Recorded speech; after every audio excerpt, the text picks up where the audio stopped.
नमस्कार, मैं हूं श्वेता सिंह और आप देख रहे हैं आज तक। बिहार विधानसभा चुनावों का औपचारिक ऐलान बस होने को है, लेकिन यह बिहार की राजनीति है जो तारीखों की प्रतीक्षा नहीं करती, बल्कि अपने फैसलों से राजनीतिक कैलेंडर्स की तारीखें खुद तय करती है। हर बार बिहार राजनीति का ऐसा अध्याय लिखता है जो देश की राजनीति में गूंजता है। गूंज रहा है फिर से सुशासन, जंगल मंडल और कमंडल। किसमें कितना दम है भैया, अरे किसमें कितना दम है भैया, अरे किसके दल में कितने दलदल। आई बिहार चुनाव की बारी, सबकी अपनी अपनी तैयारी।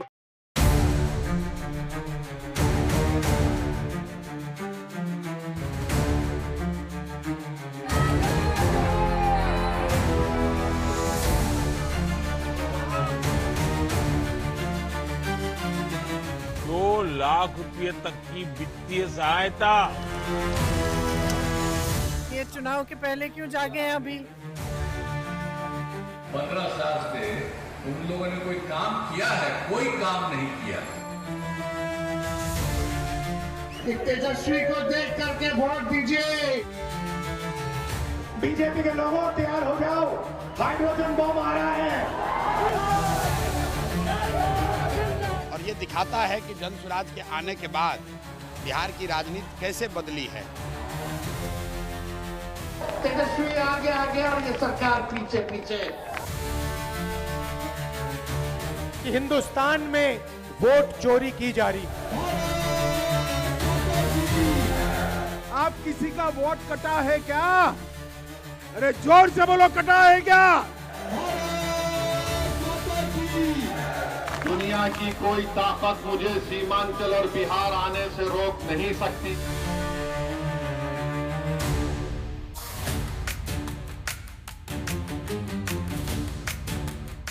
चुनावी शतरंज पर चाल सब चल रही है। कोई ढाई चाल की तैयारी करे बैठा है तो कोई तिरछा चल रहा है। किसी की तैयारी प्यादों को आगे करके बाजी जीतने की है तो कोई डायरेक्ट शह और मात की फिराक में है। सबकी नजर पैनी गड़ी हुई है। शुरुआत में 10,000 रुपये हर परिवार की एक महिला। 20 साल से किसकी सरकार थी? 20 सालों से क्या किया महिलाओं के लिए? पूरे बिहार की महिलाओं के उत्थान के लिए हर जगह काम कर रहे हैं। ये बिहार की जनता को बेवकूफ ना समझे नरेंद्र मोदी जी। ये बिहार का चुनाव है जहां बेगानों को अपना होते देर नहीं लगती और बात बिगड़ जाए तो अपने भी पल में बेगाने हो जाते हैं। संबंधों की परिभाषा भूले भूल जाएं, लेकिन किस्सा कुर्सी का सबको याद है।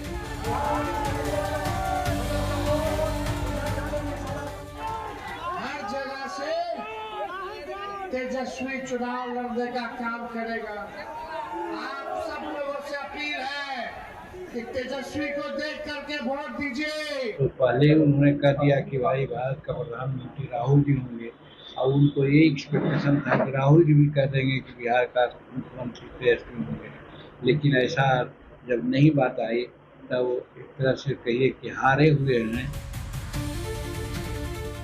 देश की राजनीति के चाणक्यों को भी बिहार के चुनावी समीकरण समझने के लिए मंथनों के दौर से गुजरना पड़ रहा है। यात्रा का विषय बिहार में अच्छी शिक्षा लाना नहीं था, रोजगारी नहीं था, बिहार में 24 घंटा बिजली नहीं था, हर गांव हर टोले में रोड पहुंचाना नहीं था। ये राहुल गांधी की यात्रा घुसपैठिया बचाओ यात्रा थी। चुनाव की दहलीज पर खड़े बिहार का माहौल इन दिनों ऐसा स्पष्ट संदेश दे रहा है कि दिल्ली की सियासत जिसके लिए भी जरूरी है, तो बिहार में दबदबा बनाए रखना उसकी मजबूरी है। बीजेपी के लोग अच्छी तरह सुन लीजिए, एटम बम से बड़ा हाइड्रोजन बम होता है नहीं होता है? माधवपुरा में हमने एटम बम दिखाया था। बीजेपी के लोगों तैयार हो जाओ, हाइड्रोजन बम आ रहा है।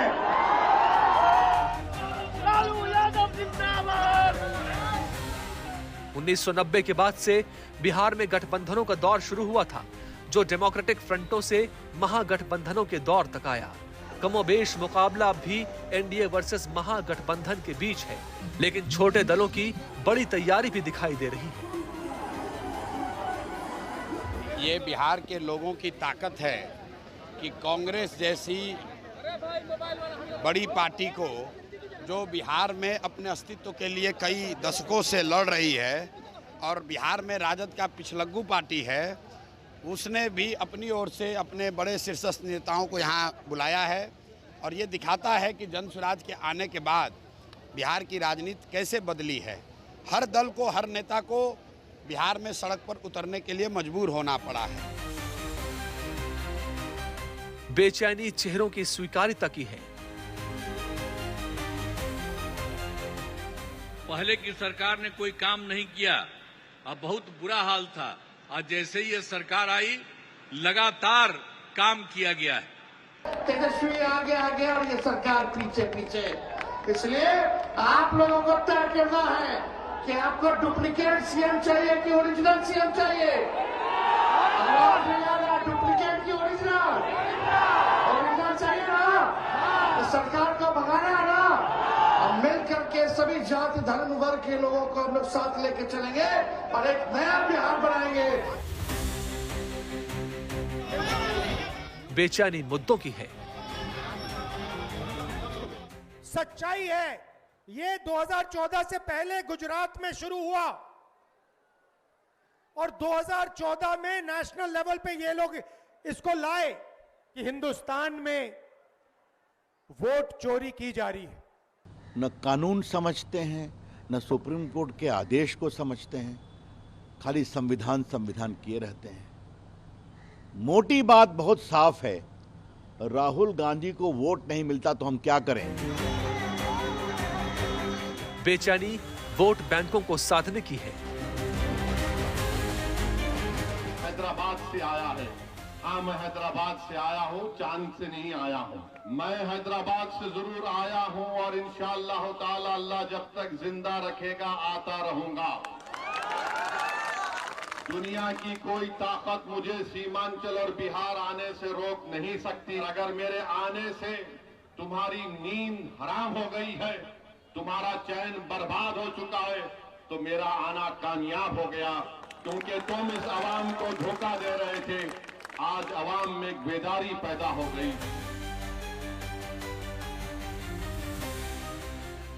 एक बेचैनी गठबंधनों के बीच सीट बंटवारे की जद्दोजहद की भी है। इंडिया गठबंधन की सीट शेयरिंग की प्रक्रिया अच्छे ढंग से, पॉजिटिव तरीके से सबको मिलजुल कर लेके जा रही है और मुझे विश्वास है कि इस बार इंडिया गठबंधन की सीट शेयरिंग अच्छे समय पर, अच्छे तरीके से तालमेल बनाकर संतुलन करके हम घोषणा करेंगे। बस जल्दी हो जाएगा, हम लोग यहाँ कोई कंफ्यूजन नहीं है, सब चीज लगभग अब तय होने वाला है, जल्दी अनाउंसमेंट होगा। रणनीतियों के दौर चल रहे हैं, राजनीतियों के दांव चल रहे हैं, चुनावों की तारीख का ऐलान होने को है, लेकिन जंग शुरू हो चुकी है, दमखम परखे जा रहे हैं और संभावनाएं तलाशी जा रही हैं। कहने को एक राज्य का चुनाव है, लेकिन दिल्ली तक इसकी धमक सुनाई दे रही है। चुनाव लोकसभा का हो या विधानसभा का, बीजेपी फ्रंट फुट पर बैटिंग करने के लिए मशहूर है। फिर ये तो बिहार चुनाव है। केंद्र सरकार के सबसे बड़े नेता बिहार में फुल एक्शन में नजर आ रहे हैं। प्रधानमंत्री मोदी ने बिहार में महिलाओं के खाते में 10,000 रुपए की किश्त ट्रांसफर को हरी झंडी दिखाई। गृह मंत्री अमित शाह ने 12 दिन में बिहार के 2 दौरे कर लिए। तो चुनावी रथ को बिहार में दौड़ाने की जिम्मेदारी धर्मेंद्र प्रधान को दी गई, जो पिछले चुनाव में भी बिहार में सह प्रभारी थे। बीजेपी ने चुने प्रभारी, शुरू करी भारी तैयारी। मोदी शाह की ताकत सारी, अपनी पूरी टीम उतारी। भैया बीजेपी का प्लान बड़ा है, इम्तिहान पर बहुत कड़ा है।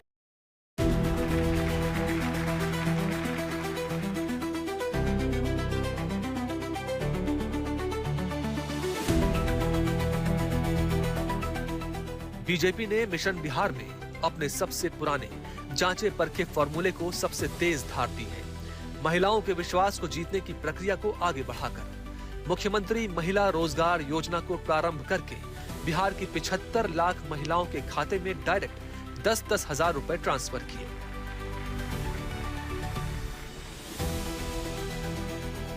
उत्तर प्रदेश में कभी 2 लड़कों की जोड़ी ने जोर पकड़ा था, बिहार में 2 भाइयों की जोड़ी के रास्ते महिला विकास के वास्ते का दावा है। आपके 2 भाई नरेंद्र और नीतीश जी मिलकर आपकी सेवा, समृद्धि और आपके स्वाभिमान के लिए लगातार काम कर रहे हैं। इन वोटों की ताकत बीजेपी खूब अच्छी तरह जानती है। 2020 में एनडीए और महागठबंधन के बीच अंतर सिर्फ 0.23% वोटों का ही था, यानी कुल 12,768 वोट के अंतर से नीतीश कुमार मुख्यमंत्री बन पाए थे। माना गया कि महिला वोटर्स ने उनकी कुर्सी बचा ली थी। मुख्यमंत्री महिला रोजगार योजना से बीजेपी सहित पूरे एनडीए की उम्मीदें महिला वोटर्स को लेकर बढ़ी हैं। सर पैसा मिलेगा तो दुकान खोलेंगे और पूंजी सरकार देंगे तो और बढ़ाएंगे, उसमें आगे बढ़ेंगे। हम बकरी पालन करेंगे और उसी से आगे बढ़ाएंगे और अपना दिल में सोचे हैं उससे आगे से किराना दुकान करेंगे। हम सिलाई मशीन चलाते हैं और उससे हम आगे करेंगे सिलाई मशीन। बिहार में पुरुष वोटर महिला वोटर से संख्या में सिर्फ 41 लाख ज्यादा है, जबकि वोट डालने में महिलाएं पुरुषों से आगे रहती हैं। 2010 में 162 सीटों पर महिलाओं ने ज्यादा वोट दिया। 2015 में 202 सीटों पर महिलाओं के वोट अधिक पड़े। 2020 में 166 सीटों पर महिला वोटर ज्यादा आईं। महिला वोटों की ताकत को विपक्ष भी भली भांति जानता है, इसलिए महिला हितों का वास्ता देते हुए ही मोदी नीतीश की जोड़ी पर हमलावर है। ये सिर्फ ये कह रहे हैं कि अब बड़ी संख्या में हम महिलाओं को 10,000 रुपए दे देंगे। क्यों? ताकि आप अपना वोट उनको दें। तो जब आपको सिर्फ चुनाव के पहले स्कीम दी जा रही है, सिर्फ चुनाव के पहले पैसे दिए जा रहे हैं, आपको समझना चाहिए। एक ट्रांजैक्शन तो कर देंगे, 2 कर देंगे, चुनाव तक जितना हो सकता है पहले कर देंगे, लेकिन चुनाव के बाद ये जो दे रहे हैं 10,000 रुपए, ये उधार रूप है, ये वसूलने का काम करेंगे। बीजेपी केंद्र में मोदी सरकार के स्थायित्व में बिहार की नीतीश सरकार की भूमिका को समझ रही है, इसीलिए कोई कोर कसर बाकी नहीं रहने देना चाहती। बतौर प्रभारी धर्मेंद्र प्रधान और उनके सह प्रभारी केंद्रीय मंत्री CR पाटिल और यूपी के उप मुख्यमंत्री केशव प्रसाद मौर्य को उतारा गया है। धर्मेंद्र प्रधान का चुनावी कौशल ये है कि उनकी रणनीति के चलते पश्चिम बंगाल में ममता बनर्जी और ओडिशा में नवीन पटनायक मुख्यमंत्री रहते अपनी सीट हार चुके हैं। गृह मंत्री अमित शाह और प्रधानमंत्री मोदी काफी पहले से ही बिहार को लेकर सक्रिय हैं और ये सक्रियता अब और बढ़ रही है। हमें वो दिन भी नहीं भूलने हैं जब बिहार में आरजेडी की सरकार थी, लालटेन का राज था। उस दौरान अराजकता और भ्रष्टाचार की सबसे ज्यादा मार मेरे बिहार की माताओं बहनों को, यहाँ की महिलाओं को ने ही झेली है।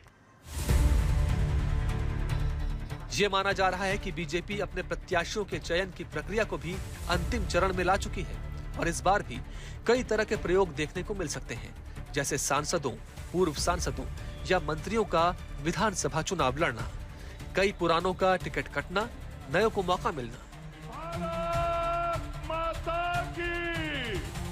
देखने वाली बात यह भी है कि बीजेपी अपना चुनाव प्रचार अभियान सभी 243 सीटों के लिए शुरू कर चुकी है। बीजेपी ने रथ यात्राओं के माध्यम से बिहार की जनता के मन तक पहुंचने की कोशिशें तेज कर दी हैं। सरकार ने, एनडीए सरकार ने समाज के लिए, बिहार के लिए, विकसित बिहार का सपना पूरा करने के लिए जो प्रयास किया है, हम उस प्रयास को जनता तक पहुंचाएंगे। लोकप्रिय माननीय प्रधानमंत्री जी को अपने मिशन बिहार पर बीजेपी की गाड़ी 5वां गियर लगा चुकी है। बहुत ही सुंदर है।